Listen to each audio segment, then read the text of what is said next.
দাও খোদা দাও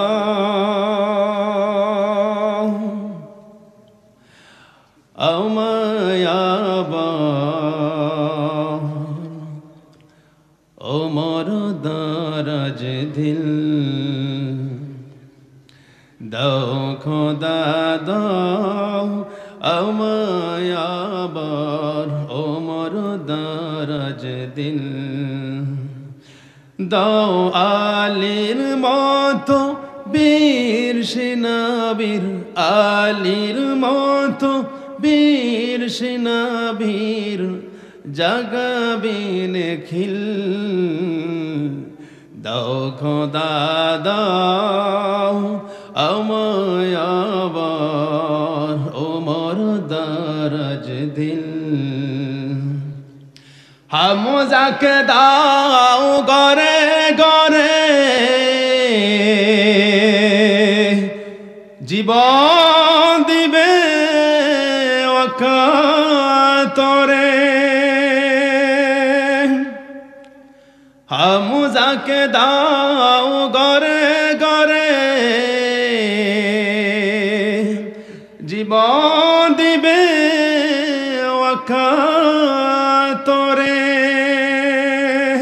কাবার কাবা বাংতে এলে কাবার কাবা বাংতে এলে পাঠাওয়া বাবিল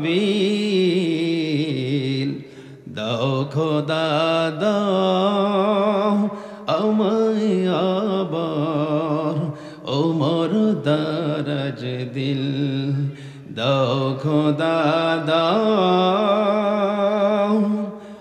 আমায় আবার ওমর দারাজ দিল বলি আল্লাহুম্মা আমিন। অসংখ্য গণিত দুরূদ ও সালাম অবতীর্ণ হোক যেই নবীর কারণে যে নবীর জন্য আমরা জীবন দিতেও প্রস্তুত জীবন নিতেও প্রস্তুত এবং সেই নবীর উপর এই অলিপুর গ্রামবাসী সমস্ত প্রশংসা হবে কার?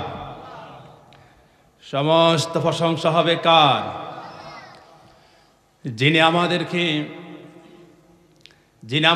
সুস্থ রাখেন, ভালো রাখেন, যিনি আমাদেরকে খাওয়ায়, আমাদেরকে পড়ায়, যিনি আমাদেরকে প্রতিনিয়ত অক্সিজেন দিয়ে থাকেন, যিনি আমাদেরকে ঘুম লাগায় এবং সকালে আবার ঘুম থেকে জাগ্রত করে সুন্দর একটি ভোর দেখায়, তিনি হলেন কে?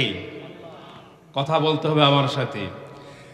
ইমানের ভলিউম বাড়িয়ে দিতে হবে। মাইকের ভলিউম আছে, যথেষ্ট আছে আলহামদুলিল্লাহ, কিন্তু আমরা এখানে যারা আছি আমাদের যারা কথা শুনবো এবং কথা বলবো আমাদের ইমানের ভলিউম বাড়াতে হবে কি হবে না? এই জন্য আমাদের ইমানের ভলিউম বাড়িয়ে দিয়ে আমাদের কথা বলতে হবে ইনশাআল্লাহ। তাহলে সমস্ত প্রশংসা হবে কার? যিনি আমাদেরকে খাওয়ায়, যিনি আমাদেরকে পড়ায়, যিনি আমাদেরকে হাঁটায়, যিনি আমাদেরকে অক্সিজেন দেয়, যিনি আমাদেরকে সুস্থ রাখেন, যিনি আমাদেরকে ভালো রাখেন, যিনি আমাদেরকে তার রহমত দ্বারা আবদ্ধ করে রেখেছেন, যিনি আমাদেরকে নিয়ামত দ্বারা আবদ্ধ করে রেখেছেন, তিনি হলেন কে? তাহলে শুকরিয়া হবে কার? যে রব আমাদেরকে খাওয়ায়, যে রব আমাদেরকে পড়ায়, সে রবের গোলামি ছাড়া পৃথিবীর কোনো যন্ত্র মন্ত্র, কোনো নেতার, কোনো বারাম বামের গোলামি করা যাবে না। একমাত্র গোলামি হবে কার? তাহলে সবাই ইমানের ভলিউম বাড়িয়ে দিই আর একবার আল্লাহকে স্মরণ করে আল্লাহকে খুশি করার জন্য সকল আর একবার বলি আলহামদুলিল্লাহ। শুকরিয়া আদায় করলে খুশি হয় কে? বেজার হয় কে? শুকরিয়া আদায় করলে লাভ হয় কার? বান্দার না আল্লাহর? শুকরিয়া আমরা আদায় করবে কেন? এ অলিপুর গ্রামবাসী শোনো শোনো, জন্ম যখন নিয়েছি মৃত্যু নিয়ে আমরা এসেছি, ঠিক কিনা? জন্ম যখন নিয়েছি মৃত্যু নিয়ে আমরা এসেছি। একদিন আমাদের হায়াতের বাজেট অফ হয়ে যাবে, একদিন আমাদের নিঃশ্বাসটা বন্ধ হয়ে যাবে, একদিন আমাদের চোখের পাতা অফ হয়ে যাবে, আমাদের গন্তব্য হয়ে যাবে কবর। আমাদের আসল ঠিকানা হয়ে যাবে। মন আমার কেন ভান্দ দালান ঘর, ও মন আমার কেন বন্ধ দালান ঘর। একদিন মাটির ভিতরে হবে ঘরে, মন আমার কেন বান্ধ দালান ঘর, ও মন আমার কেন বান্ধ দালান ঘর। পান পাখি উড়ে যাবে পিঞ্জর ছেড়ে, ধর দাবি সবে রবে তুমি যাবে চলে। ঠিক না? বন্ধু বান্ধব যত মাতা পিতা তারা সত, বন্ধু বান্ধব যত মাতা পিতা তারা সত, সকলই হবে আমার পরে।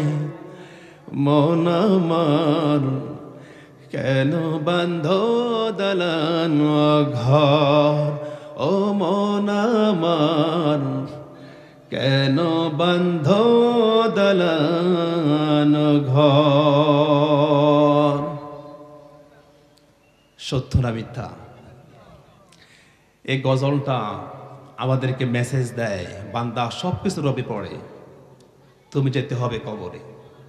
সবকিছু রবি পড়ে, তুমি যেতে হবে কি কবর। সবকিছু পড়ে থাকবে, সব পড়ে থাকবে। আপনি যাদেরকে আপন মনে করেন, আপন মনে করেন, কেউ আমাদের আপন নয়, কেউ আমাদের আপন নয়।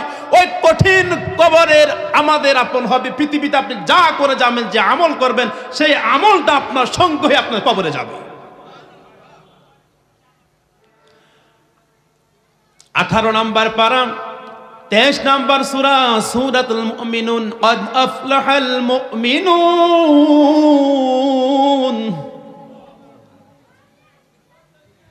আমরা তো দেখেন মুমিন যারা, আমাদেরকে নিয়ে আমার আল্লাহ তাআলা সূরা নাজিল করেছেন, সবাই খুশি না বেজার? কারণ আমরা ঈমান এনেছি, বিশ্বাস করেছি, আমরা সবাই মুমিন। আল্লাহ তাআলা আমাদেরকে নিয়ে একটি সূরা নাজিল করেছেন। আল্লাহু আকবার। নাম্বার 2, যারা পৃথিবীর জমিনে যারা ঈমান আনে নাই, যারা বিশ্বাস করে নাই, তাদের নাম কি? কাফের। যারা ঈমান আনে নাই, যারা বিশ্বাস করে না এবং বিশ্বাস করতে চায় না, তাদের নাম কি? এবং এই কাফেরদের নিয়ে আমার আল্লাহ তাআলা একটি সূরা নাজিল করেছেন মহাগ্রন্থ আল কোরআনে, 30 নম্বর পারা এবং 109 নম্বর সূরা, সূরাতুল কাফিরুন। কুল ইয়া আইয়ুহাল কাফিরুন লা আ'বুদু মা তা'বুদুন। আছে না নাই? এই কাফেরদেরকে নিয়ে আল্লাহ তাআলা সূরা নাজিল করেছেন, সূরা কাফিরুন, সূরাতুল কাফিরুন। নাম্বার 3, তারা কাফের নয় এবং মুমিন নয়। মুখে এক কথা বলে, অন্তরে আরেক কথা বলে। মুখে এক, অন্তরে আরেক। তার নাম কি? মাশাআল্লাহ। তার নাম কি? আল্লাহ তাআলা এই মুনাফিকদেরকে নিয়ে একটি সূরা নাজিল করেছেন 28 নম্বর পারা, 128 নম্বর পারা, 66 নম্বর সূরা। ইজা জাআকাল মুনাফিকুন। আছে না নাই? তাহলে কয় শ্রেণীর লোকদেরকে নিয়ে আল্লাহ তাআলা সূরা নাজিল করেছেন? 3 শ্রেণীর লোকদেরকে নিয়ে আল্লাহ তাআলা 3টি সূরা নাজিল করেছেন। নাম্বার 1 যারা মুমিন, নাম্বার 2 যারা কাফের, নাম্বার 3 যারা মুনাফিক। এই 3 শ্রেণীর লোকদেরকে নিয়ে আল্লাহ তাআলা 3টি সূরা নাজিল করেছেন। আমাদের সমাজে, আমাদের দেশে মুনাফিক আছে না নাই? কাফের বেঈমানদেরকে চিনা যায়, কারণ তাদের প্রতি আমরা অবগত আছি। ঠিক না? তাদের প্রতি আমরা অবগত আছি, যে কোনো মুহূর্তে তারা আমাদের ক্ষতি করবে এবং ক্ষতি করার জন্য চেষ্টা করবে। আমরা তাদের প্রতি অবগত আছি, কিন্তু কাফেরের চেয়ে মুনাফিকরা বড় কঠিন। কারণ মুনাফিকদেরকে চেনা যায় না। আপনার সামনে সামনে প্রশংসা করবে, আপনার পিছনের দিক দিয়ে আপনার গীবত গাইবে। আছে না নাই? এই জন্য কাফের মোনাফিক যা তারা অত্যন্ত ডেঞ্জারাস। তার মুখে এক কথা বলে, অন্তরে আরেক কথা, তাদেরকে চেনা যায় না। এই জন্য মোনাফিক থেকে আমাদেরকে সাবধান হওয়া দরকার।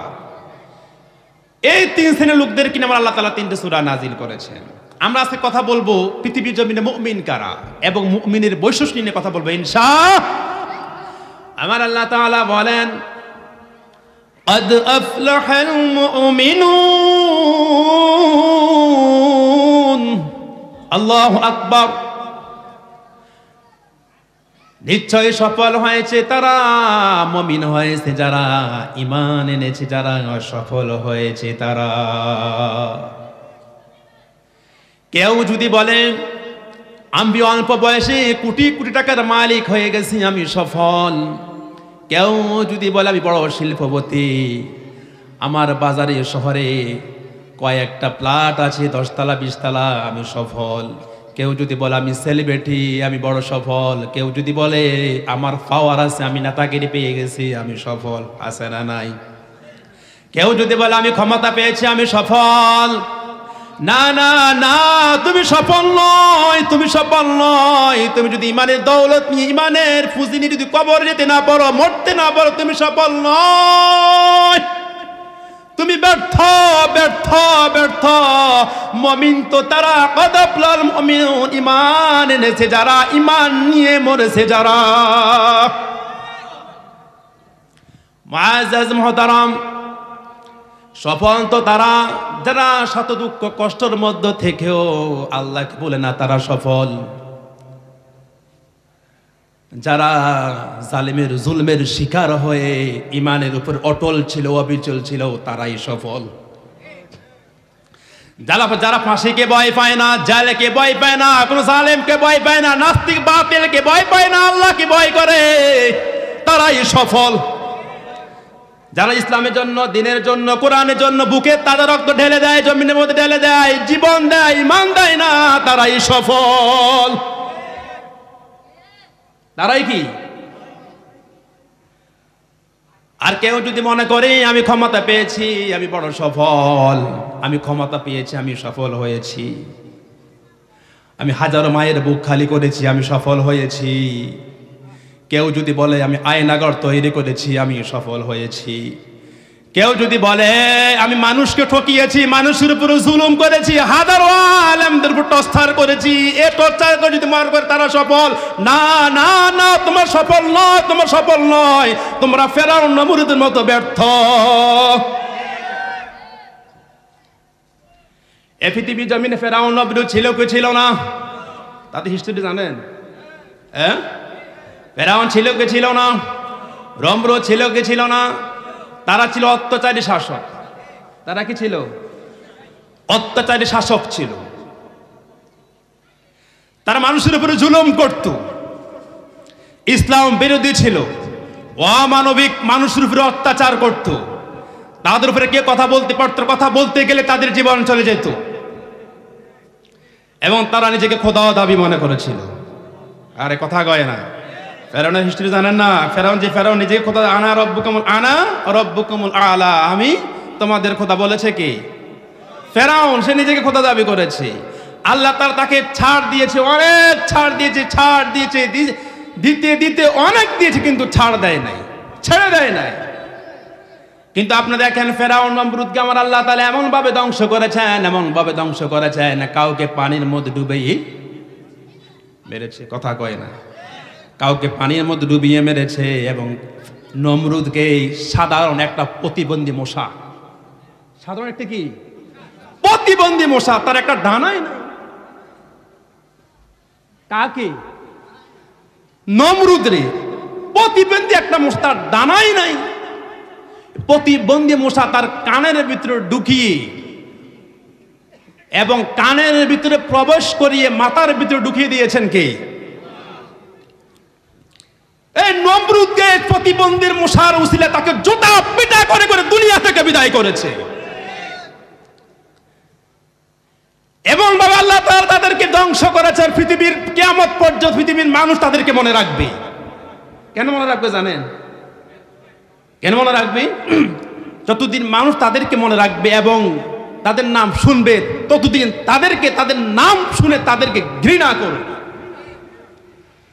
আর এবং ভবিষ্যতে যারা মানুষের উপরে জুলুম করতে চাইবে, অলিপুরবাসী, ভবিষ্যতে যারা মানুষের উপরে জুলুম করতে চাইবে, কোরআনের মাহফিলগুলো বন্ধ করে দিতে চাইবে, আলেম ওলামাদের উপর টর্চার করতে চাইবে,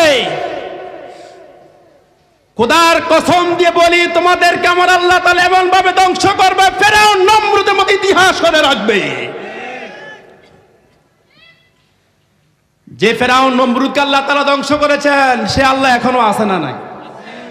আছে না নাই? আল্লাহ কি পারে কি পারে না? আল্লাহ জালেমদেরকে সুযোগ দেয়। আল্লাহকে জালেমদেরকে কি দেয়? সুযোগ দেয়, ছাড় দেয়, যখন ধরে তখন ছেড়ে দেয় না। কারণ ফেরাউন নমরুদ কি বাস্তব প্রমাণ, কিছুদিন আগেও সেটা আমরা দেখেছি। কিছুদিন আগেও আমরা সেটা কি দেখেছি। আল্লাহ তাআলা ছাড় দেয়, ছেড়ে দেয় না। মুআজ্জাজ মুহতারাম, এই যে দেখেন এই কোরআন, ফেরাউনের ইসলাম বিরোধী ছিল, যুগে যুগে যারা ইসলাম বিরোধী ছিল, যারা কোরআন বিরোধী ছিল, যারা নবী বিরোধী ছিল, তাদেরকে ধ্বংস করে দিয়েছে কে? আর কথা বলতে হবে আমার সাথে। তাদেরকে ধ্বংস করে দিয়েছে কে? আর যারা ভবিষ্যতে যারা কোরআনের বিরুদ্ধে যারা কথা বলবে, মুসলমান যারা ইসলামের বিরুদ্ধে কথা বলবে, মুসলমান যারা আমার নবীর শানের বিরুদ্ধে কথা বলবে, যারা ইসলামের বিরুদ্ধে কথা বলবে, যারা কোরআনের মাহফিলগুলো বন্ধ করে দিতে চাইবে, খোদার কসম দিয়ে বলি, সেই যে দলের হোক না কেন, তাকে চিনার টাইম নাই, মানার টাইম নাই, বুঝার টাইম নাই, দেখার না টাইম নাই, সঙ্গে সঙ্গে প্রতিবাদ হয়ে যাবে, সঙ্গে সঙ্গে প্রতিবাদ হয়ে যাবে। মুআজ্জাজ মুহতারাম, কারণ এই কোরআনকে এবং ইসলামকে, আমার নবীকে আমরা আমাদের জীবন হচ্ছে বেশি ভালোবাসি। আরে কথা কয় না, জীবন হচ্ছে কি বেশি ভালোবাসি। কারণ আমাদের কাছে আমাদের দলের চেয়ে কোরআন, কারো কথা কয় না, দলের চেয়ে কোরআন বড়, দলের চেয়ে ইসলাম বড়, দলের চেয়ে নবী বড়, দলের চেয়ে পৃথিবীর চেয়ে আপনজন সবার চেয়ে আমার আল্লাহ বড়। কোন দল যদি, কোন নেতা যদি এবং আমার প্রিয় মানুষ যদি হয়, যদি কোরআনের বিরুদ্ধে চলে যায়, আমাদের ইমানের দাবি ওই দলকে ডিলিট করা। আর কথা কয় না। কোন দল যদি, ধরুন আমার দল, আমার পছন্দের দল, ওই দল যদি কোরআনের বিরুদ্ধে চলে যায়, ইসলামের বিরুদ্ধে চলে যায়, আমাদের ইমানের দাবি ওই দলকে ডিলিট করা, ঠিক কিনা? কারণ কোরআনের চেয়ে, ইসলামের চেয়ে, আমার নবীর চেয়ে কোনো দল মল আমাদের কাছে বড় নয়। আমাদের কাছে বড় আছে কোরআন, ঠিক কিনা? আমাদের কাছে কি বড়? কি এই কোরআন। আমরা এই কোরআন নিয়ে বাঁচতে চাই, এই কোরআন নিয়ে থাকতে চাই, এই কোরআনের পক্ষে কথা বলতে চাই, এই কোরআন বুকের মধ্যে লালন পালন করতে চাই, এই কোরআনের জন্য জীবন দিতেও প্রস্তুত আছি, এই কোরআনের জন্য জীবন নিতেও প্রস্তুত আছি। কে কে রাজি? তুই হাত তুলে আল্লাহকে দেখাও। লিল্লাহি তাকবীর, লিল্লাহি তাকবীর। মুআজ্জাজ মুহতারাম, কোরআনকে ভালোবাসার নামে হলো ঈমান, আমার নবীকে ভালোবাসার নামে হলো কি? ঈমান। ইসলামকে ভালোবাসার নামে হলো কি? ঈমান। আচ্ছা বলুন তো, ঈমান মানে কি?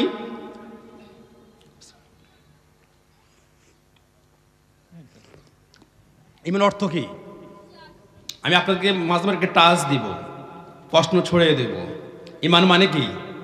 আমরা সবাই তো মুসলমান, এটা তো কমন জানা দরকার। ঈমান মানে কি? বিশ্বাস। ঈমান মানে কি? বিশ্বাস। ইসলামের মধ্যে 5টি স্তম্ভ রয়েছে। 5টি স্তম্ভের মধ্যে নাম্বার 1 স্তম্ভের নাম কি?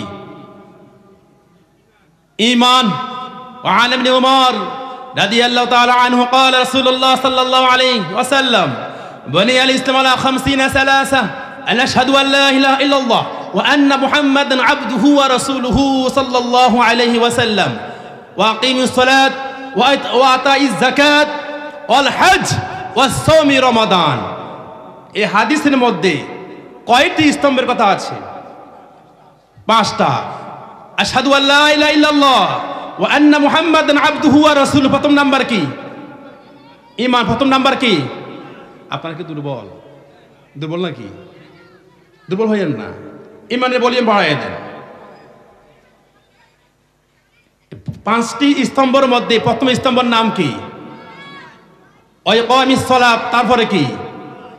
ওয়া ইতাইজ যাকাত, তারপরে কি? ওয়াল হজ, তারপরে কি? ওয়াসওমি রমাদান, তারপরে কি? এই 5টি স্তম্ভের মধ্যে কোনো ব্যক্তি যদি একটি স্তম্ভকে অস্বীকার করে তার ঈমান যাবে না থাকবে? তার ঈমান যাবে না থাকবে? তার ঈমান ডিলিট করে দিবে কে? আমরা ঠিক তদরূপ ঈমানের মধ্যে 6টি স্তম্ভ আছে। কয়টি স্তম্ভ? কথা বুঝে নেবেন। ঈমানের মধ্যে 6টি মৌলিক বিষয় আছে। কয়টি বিষয়? 6টি মৌলিক বিষয় আছে, যেগুলোর কথা হযরত জিবরাইল আলাইহিস সালাম সরাসরি আল্লাহ রাসূলকে বলেছেন। আমানতু বিল্লাহ, আমি আল্লাহর উপর ঈমান আনলাম। এটা পড়ছেন না আপনারা? আমানতু বিল্লাহ, আমি আল্লাহর প্রতি ঈমান আনলাম। ওয়া মালাইকাতিহি, আমি সকল ফেরেশতার উপরে কি করিলাম? ঈমান আনলাম, এবং তাদেরকে বিশ্বাস, আমি হৃদয়ের মধ্যে বিশ্বাস স্থাপন করলাম। ওয়া কুতুবিহি, সকল আসমানি কিতাবের উপরে কে আনিলাম? ঈমান আনিলাম। ওয়া রাসূলিহি, সকল নবী রাসূলের উপরে ঈমান আনিলাম। ওয়াল ইয়াউমিল আখির, আমি পরকালের উপর কি করিলাম? ঈমান আনিলাম। ওয়াল কদরি খায়রিহি ওয়া শাররিহি মিনাল্লাহি তাআলা ওয়াল বা'স বাদাল মাউত, আমার মৃত্যু হবে, মৃত্যুর পর আমাকে আবার জীবিত করা হবে। বিশ্বাস আছে না নাই? আছে না নাই? আমার তাকদীরে ভালো মন্দ হবে, এটার উপর কি করতে হবে? ঈমান আনতে, বিশ্বাস করতে হবে। আমার মৃত্যু হবে, মৃত্যুর পর আমাকে জাগ্রত করা হবে, আমাকে জীবিত করা হবে, আমার হাসর হবে, আমার বিচার হবে, আমার কাছ থেকে হিসাব নিবে, আমাকে ফুলসিরাত পাড়ি দিবে, আমার আল্লাহ আছে, আমার নবী আছে, কিতাব আছে। এগুলোকে বিশ্বাস করার নামই হলো কি? এই 6টি ঈমানের মধ্যে 6টি স্তম্ভ, 6টি মৌলিক বিষয়কে যদি কেউ যদি একটা বিষয় যদি ডিলিট করে দেয়, একটা বিষয় যদি অস্বীকার করে, তার ঈমান থাকবে না যাবে? কথা বোঝা নেই মনে হয়? তার ঈমান থাকবে না যাবে? যেমন ইসলামের মধ্যে 5টি স্তম্ভকে একটি স্তম্ভকে অস্বীকার করলে তার ঈমান থাকবে না, ঠিক তদ্রূপ ঈমানের মধ্যে 6টি স্তম্ভ রয়েছে, ঈমানের মধ্যে 6টি স্তম্ভের মধ্যে একটি স্তম্ভকে অস্বীকার করলে তার ঈমান থাকবে না। তার ঈমান কি? তার ঈমান থাকবে না। ঈমানটা সবচেয়ে বড় সম্পদ। এই যে আমাদের মধ্যে আল্লাহ যা দিয়েছে, আমার মধ্যে যা আছে, ধরেন আমার মধ্যে যা আছে, ভিতরে বাইরে যা আছে, সবচেয়ে মহামূল্যবান সম্পদ হলো কি? এই কি? ঈমান। কেন সবচেয়ে বড় সম্পদ জানেন? ঈমান নিয়ে যদি আমি মরতে না পারি, এ অলিপুর গ্রামবাসী শোনো শোনো, ঈমান কেন সবচেয়ে বড় সম্পদ? কেন কেন সবচেয়ে বড় পুঁজি? কেন?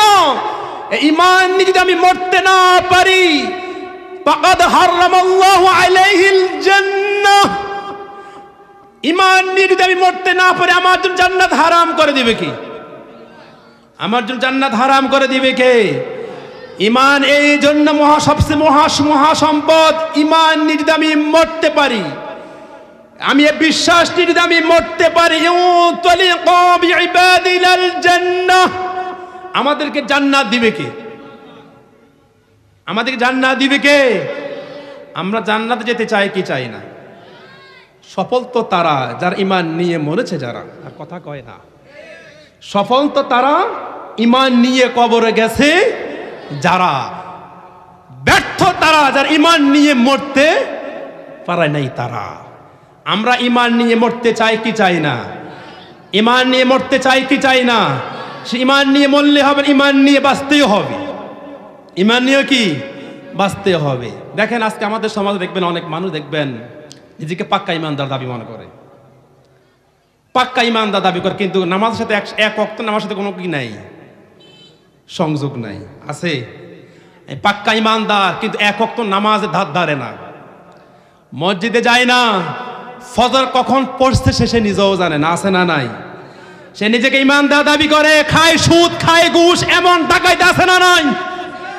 সে নিজেকে আল্লাহর ওলি ভাবে। কি ভাবে? আল্লাহর ওলি ভাবে। আমি ইমানদার, সাথে জড়িত কি? জড়িত কিসের সাথে আছে? সুদের সাথে জড়িত, ঘুষের সাথে জড়িত, অন্যের কি কাটে এবং অন্যের ক্ষেতের লাইল কাটে। এরকম ইমানদার, এরকম আল্লাহর ওলি আছে না নাই? এ সমস্ত মানুষদের বিষয়ে আমার সময় বেশি নয়।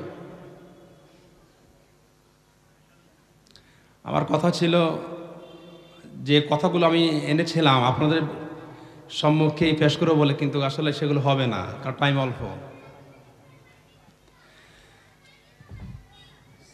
যে মানুষগুলোর কথা আল্লাহ তাআলা বলেছেন, আল্লাহ তাআলা বলেছে ওই মানুষগুলোর কথা, ওয়ামিনান নাসি মান ইয়াকুলু আমান্না বিল্লাহি ওয়া বিল ইয়াউমিল আখিরি ওয়া মা হুম বিমুমিনিন।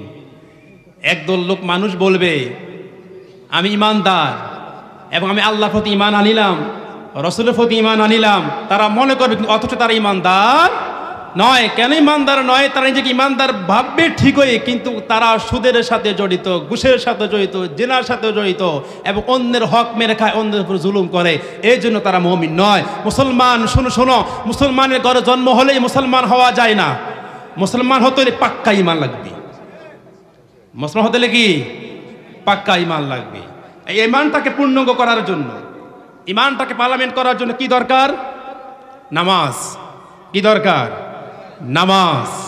মুআজ্জাজ মুহতারাম, আমার আল্লাহ তাআলা বলেন আল্লাযীনা হুম ফি সালাতিহিম খাশিউন। নামাজ পড়লে শুধু হবে না, নামাজ প্রতি কি হতে হবে? বিনয় হতে হবে। কি হতে হবে? নামাজ প্রতি কি হতে হবে? বিনয় হতে হবে, বিনয়। নামাজ যখন মুমিনরা যখন দাঁড়িয়ে যায় তখন সে দুনিয়া ভুলে যায়। মুমিন যখন নামাজে দাঁড়িয়ে যায় তখন তার ধ্যান ধারণা মন পার একজনের দিকে চলে যায়, তিনি হলেন কে? এই জন্য নামাজ পড়লে হবে না, নামাজ পড়তে কি হতে হবে? বিনয় হতে হবে। আমরা সবাই জানি আমাদের মৃত্যু হবে, আমরা সবাই জানি, আমরা বিশ্বাস করি আমরা মৃত্যু হবে, মৃত্যু হবে আমরা জানি, তারপর আমরা নামাজ পড়ি না। এই অলিপুর গ্রামবাসী শোনো শোনো, তোমরা জানো মৃত্যু হবে, মৃত্যুর কথা জানো, আমাদের মৃত্যু হবে, তারপরও কেন মসজিদে আসো না? তারপর কেন আল্লাহর সিজদা করো না? তারপর কেন আল্লাহর গোলামি করো না? তারপরে কেন তুমি হারাম ছাড়তে পারো না? তুমি তো জানো তোমার মৃত্যু হবে, কেন তুমি নামাজ পড়ো না? তুমি কেন নামাজ পড়ো? তুমি তো জানো তোমার মৃত্যু হবে। ভাই ফাঁকি জানে না তার মৃত্যু হবে। যদি জানতো তার স্বাধীনতা, সে যদি জানতো, পাখি যদি জানতো তার মৃত্যু হবে, সে যদি জানতো তার সে দুইটা ডানা মেলে আর আকাশে উঠতে পারতো না। আর আমরা জানি আমাদের মৃত্যু হবে, তারপর আমরা আল্লাহকে ভুলে যাই, আমরা নামাজ পড়ি না, আমরা নামাজ পড়ি না। আমরা আবার নিজেকে পাক্কা মুসলমান দাবি করি, নামাজের কোনো সংযোগ নাই, নামাজের সাথে কোনো সংযোগ নাই, মসজিদের কোনো সংযোগ নাই। আমি ইমানদার, তুই ডাকাইত, তুই বড় ডাকাইত। এই পৃথিবীর জমিনে সবচেয়ে বড় ডাকাইত হলে যারা নামাজ পড়ে না, যারা আযান শুনে মসজিদে আসে না, তারা বড় ডাকাইত, তারা বড় গদ্দার। কাল কঠিন কিয়ামতের ময়দানে আগে তাদের ঘাড় মটকাইয়ে দিবে আল্লাহ। ইনশাআল্লাহ আমরা নামাজ পড়বো তো, ইনশাআল্লাহ 5 ওয়াক্ত নামাজ পড়বো তো। নামাজ পড়লেই হবে না, নামাজের প্রতি কি হতে হবে? বিনয় হতে হবে। নামাজের প্রতি কি হতে হবে? বিনয় হতে হবে। যার যত অনেক কথা বলেছি, কথাগুলো মনে গোছাই আমি বলতে পারি না, আপনাদেরকে বোঝাতেও পারি নাই। যতটুকু বলেছি ততটুকুর উপর আমরা কি করব? ততটুকুর উপর কি করব? আমল করব। ভাই কিয়ামতের ময়দানে সর্বপ্রথম যাকাতের হিসাব হবে না, রোজার হিসাব হবে না, আপনি কি করেছেন না করেছেন সেটার হিসাব আগে হবে না। আউয়ালু মা ইউহাসাবু বিহিল আবদু ইয়াউমাল কিয়ামাতি সালাহ। সর্বপ্রথম নামাজের হিসাব হবে। নামাজের হিসাব দিতে গিয়ে যদি আপনি আটকে যান, আপনার সকল হিসাব আপনার জন্য কঠিন হয়ে যাবে। আর নামাজ যদি হিসাব যদি আপনি সহজ হয়ে যায়, আপনার বাকি হিসাবগুলো সহজ করে দেবে কে? এই জন্য নামাজ পড়বেন।